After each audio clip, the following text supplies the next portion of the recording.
সময় ছিল আমার টাকা থাকলো দেখাবো না, এটা একটা চক্ষু লজ্জার ব্যাপার। আমি পলিটিশিয়ান, আমার এত টাকা হলো কোত্থেকে? এখন রোলেক্স ঘড়িটা ঘুরায় দেখায়, এখন 8 লক্ষ টাকার জুতাটা সামনে দিয়ে ঘুরে দেখায়। আমি কোনো একটা দল বলবো না, খোঁজ নেন সব দলে পাবেন। 8 লাখ টাকার জুতা না হইলে 4 লাখ টাকার জুতা পাবেন ভাই, যাই না বলতেছি। তো ওখানে আমরা কোথায় দাঁড়াবো ভাই? আমার তো একটা শাড়ির দাম ম্যাক্সিমাম আসে 8,000 থেকে 9,000 টাকা। 1-1,500 টাকার শাড়ি আমি রেগুলার পরি, ওটা আমার রেগুলার ওয়্যার।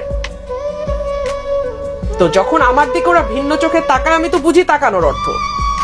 পলিটিক্সটাকে খাদে নামিয়ে নিয়েছে। পরিবারের সবচেয়ে বাজে ছেলেটা এখন রাজনীতি করে, কেন করে? কারণ ও আসলে আর কোথাও ভাত পাবে না, ওকে পলিটিক্স করে ভাত জোগাড় করতে হবে।